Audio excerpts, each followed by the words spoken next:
Magandang gabi po sa lahat. Luzon, Visayas, Mindanao. Tayo nagbabalik dito sa aking munting channel po, Samuel Soriano TV 29 para mag-discuss ulit ng another coins. Ayan po. Andiyan po sa ating harapan. Kaya ito ang ating hilig po, pagtatalakay ng barya. At tayo naman ay kolektor. Kung nasasabi nila na hindi tayo kolektor, nasa sa kanila na yan. Basta tayo nagdi-discuss para i-demo po ang mga presyo ng ating mga hawak na koleksyon. Ayan po, magandang gabi po kung saan kayong panig ng mundo po, lalong-lalo ng aking mga subscriber po. Thank you so much po. Yun naman, hindi naman nakapag-subscribe dito sa aking YouTube channel at gusto nyo ang ganito mga video po about coins ang pinag-uusapan dito, siniselling natin talaga kung magkano ang kanilang mga price. Ayan, malaking tulong na kasi kung itong pipindutin nyo ang ating notification bell, like and share para ma-update po kayo sa mga latest ko pang gagawin mga video po. Ang pag-uusapan po natin ngayon ay pera po ng Belarus, kung tawagin nila. Correct. Ayan. Kopek pala. 1 kopek 2009. Ayan. Belarus. Ayan. Bansang Belarus World Coins. Ayan po. 2009 po. Bago tayo magsimula sa ating talakayan, kilalanin muna natin siya. Siyempre, issue, Belarus po, period, Republic, 1991, up to date po. Type, standard circulation coins, years, 2009 lamang. Value, 1 kopek.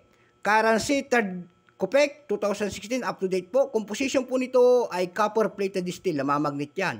May bigat po itong 1.55 grams, may haba pong 15 mm, may kapal po naman itong 1.25 mm. Ang kanyang hugis po, syempre halata, bilog po yan.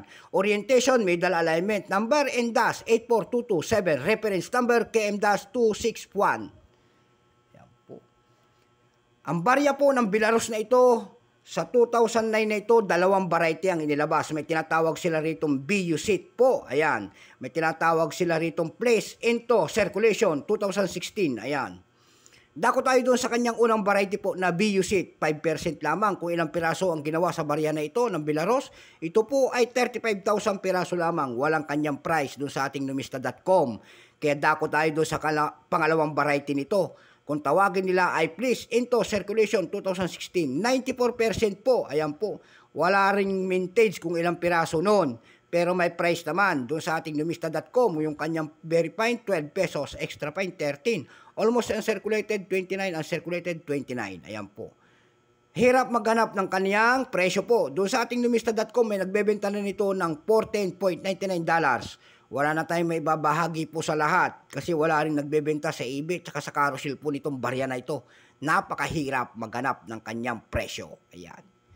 Ibig sabihin, bibihira lang ang mga barya ng Belarus na ito. So hanggang dito na lamang po. Magandang gabi po, Luzon, Visayas, Mindanao, kung saan kayong panig ng mundo. Keep safe po sa lahat and God bless.